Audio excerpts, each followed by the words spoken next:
Hey, welcome back. Now we return directly to the scriptures and step into the world before the flood. Genesis records this moment briefly, but as we have seen, it is not the only place where this period is remembered. Later writings refer back to it. The apostles speak about it, and Yahusha himself uses it as a pattern, which means this was not a small or isolated event. It was a defining moment, a moment that shaped how later generations understood corruption, judgment, and righteousness. So as we return to Genesis, the goal is not to read it as a disconnected account. The goal is to read it with the awareness that this moment carries weight beyond what is written in a few verses. Because what is recorded here becomes the foundation for everything that follows. Genesis 6, 1-4. And it came to pass, when men began to multiply on the face of the earth, and daughters were born unto them, that the sons of Elohim saw the daughters of men that they were fair, and they took them wives of all which they chose. And Yah said, My spirit shall not always strive with man, for that he also is flesh.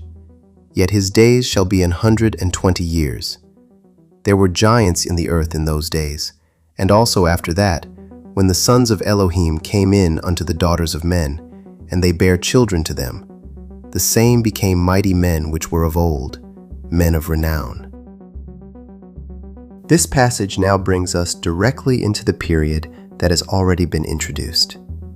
The same time connected to Enoch, the same generation that later writings expand on, and the same events that the apostles would later refer to when speaking about corruption and judgment.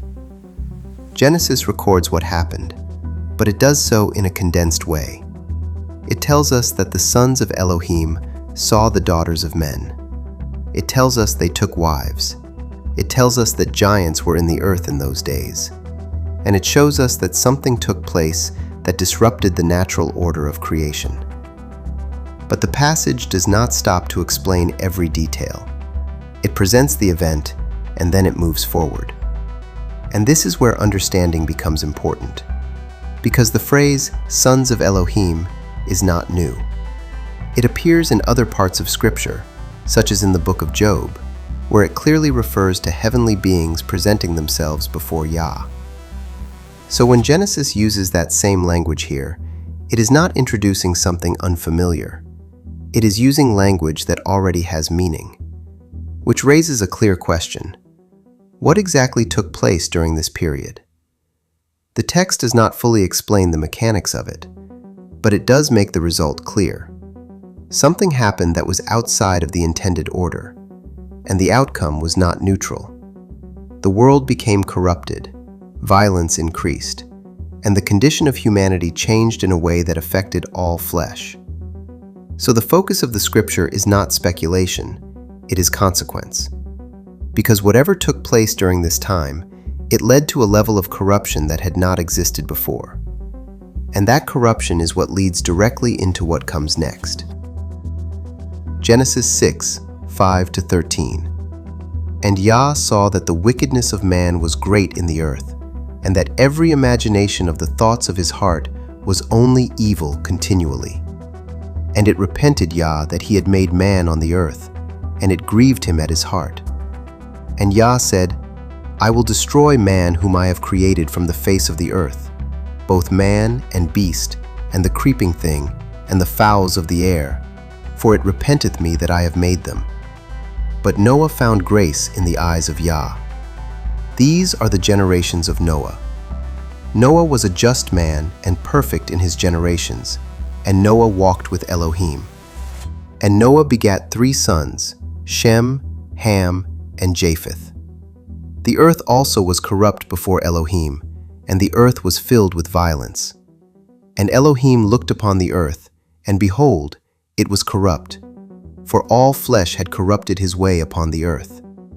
And Elohim said unto Noah, The end of all flesh is come before me, for the earth is filled with violence through them.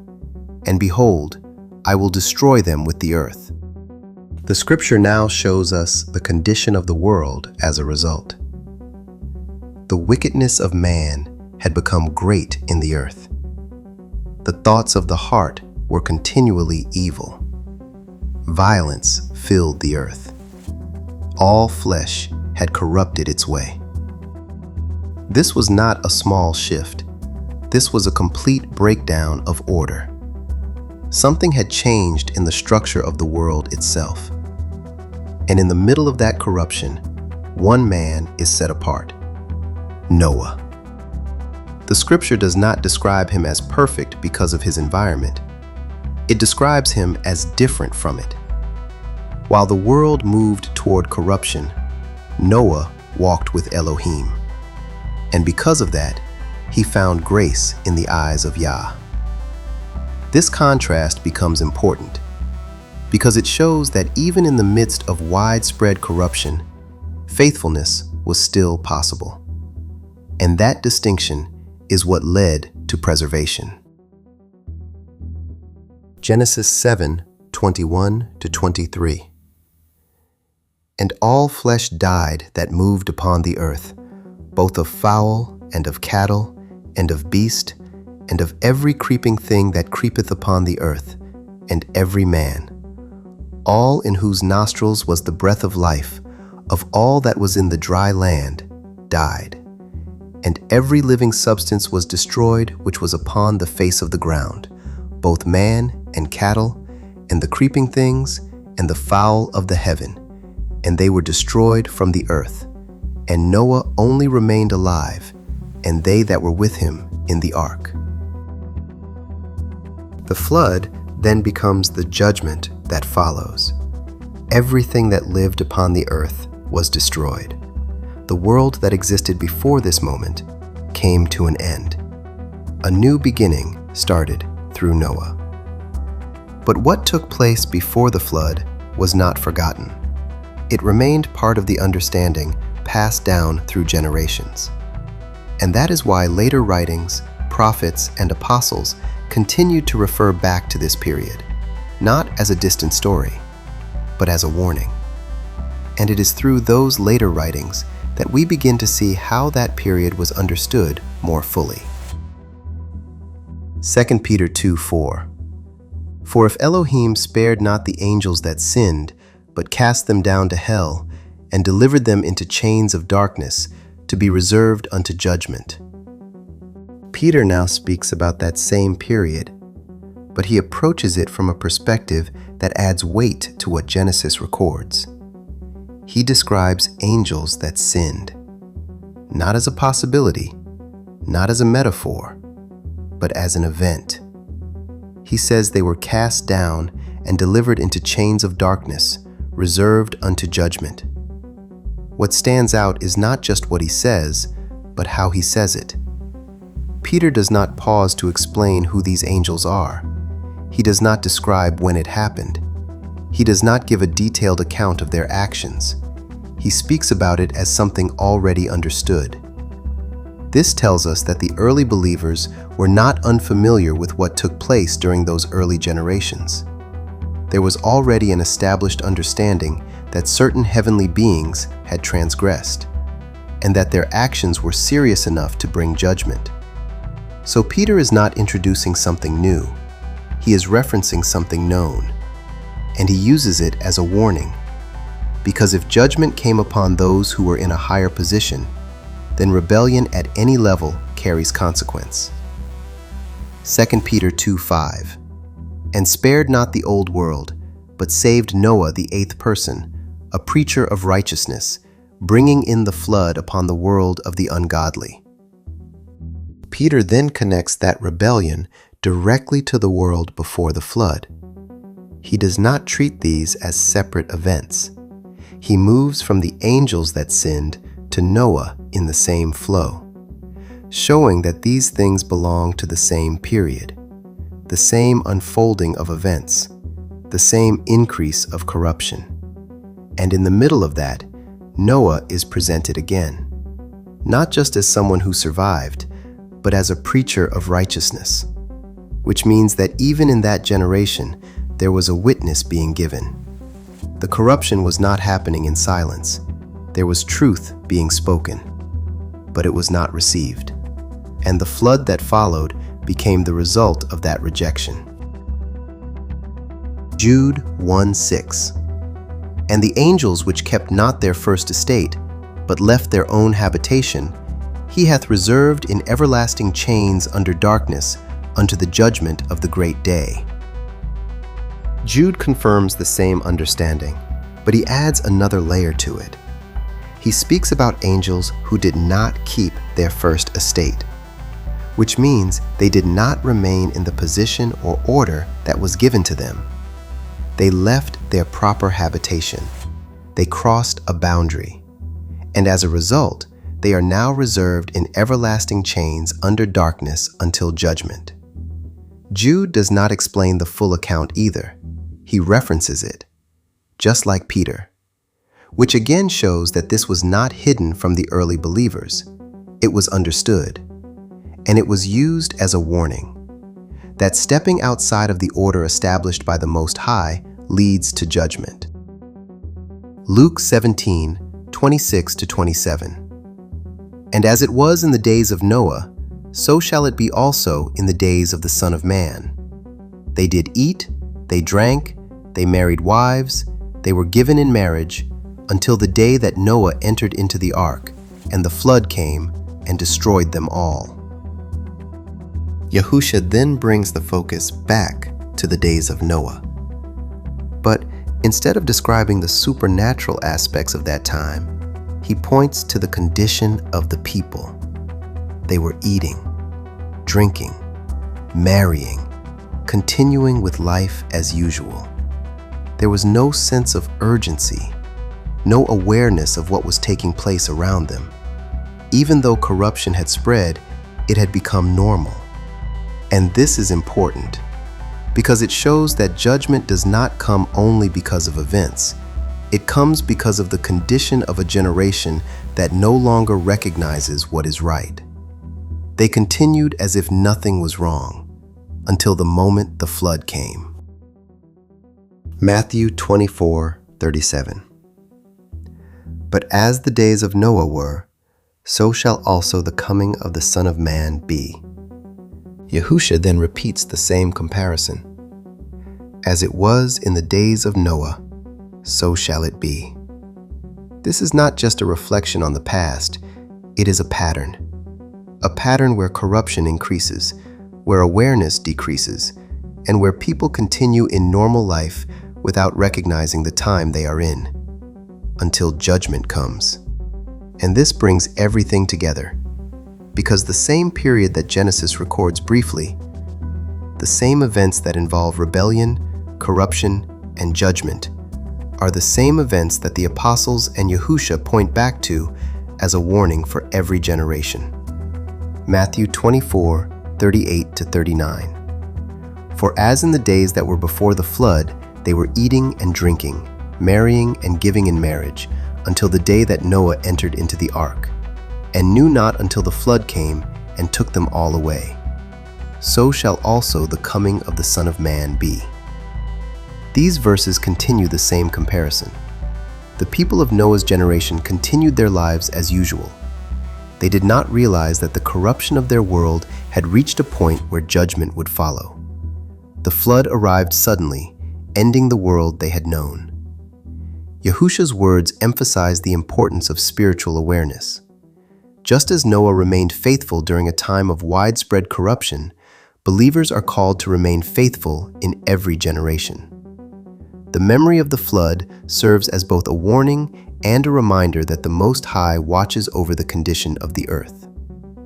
So what began as a brief account in Genesis becomes a fully recognized period of history throughout the rest of Scripture.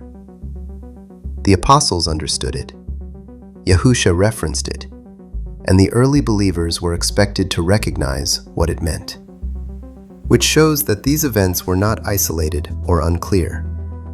They were part of a broader understanding that continued from generation to generation. And with that in mind, the question is no longer whether these events were understood. The question is how we approach that understanding today.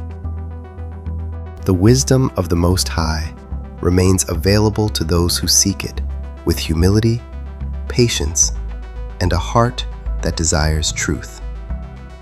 And when that wisdom is pursued sincerely, the journey of understanding never truly ends.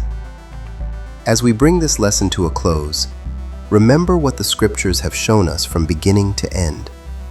The wisdom of the Most High has always unfolded across generations.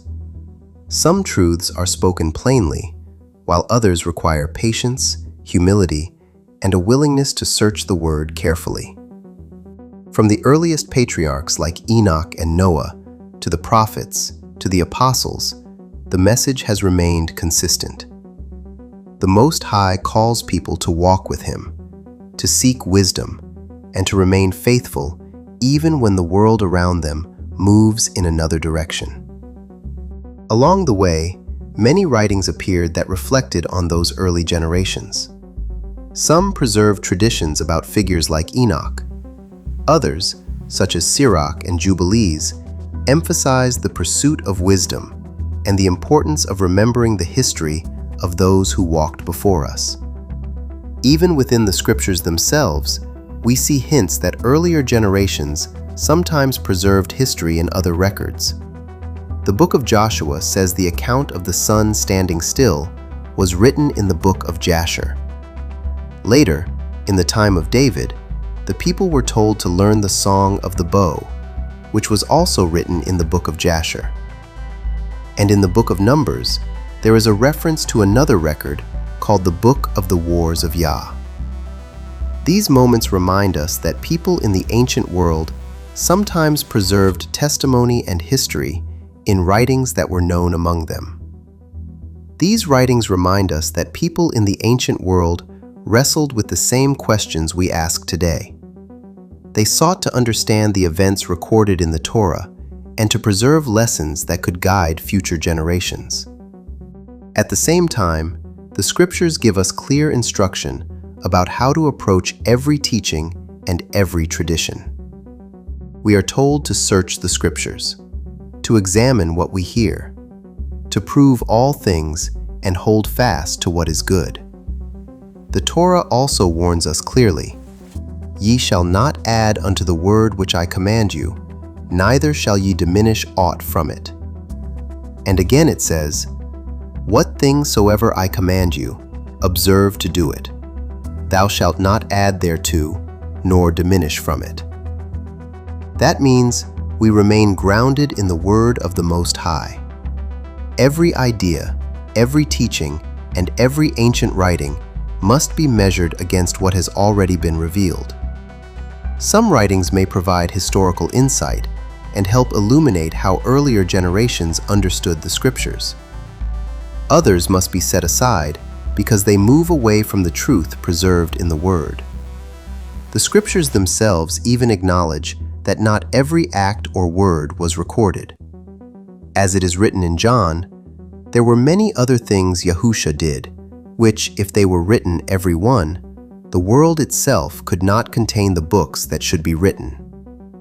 Wisdom allows us to recognize the difference, and the journey of understanding continues for every generation that seeks the Most High with humility and sincerity.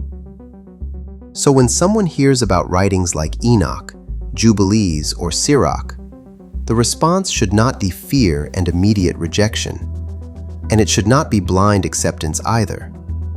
The response should be the same instruction the Scriptures already gave us. Search the Word, examine the matter, measure everything against what Yah has already revealed, because truth is never afraid of examination, and the wisdom of the Most High has always been discovered by those who were willing to seek it. Here on Raw Truth, the goal is simple: not opinions, not trends, but what is written. Because what is written does not change with culture or feelings. If this helped you, stay connected for the next episode, where we continue walking through Scripture for clarity and order in everyday life. Until next time, may Yah bless your understanding and increase your wisdom as you walk in His ways. Shalom.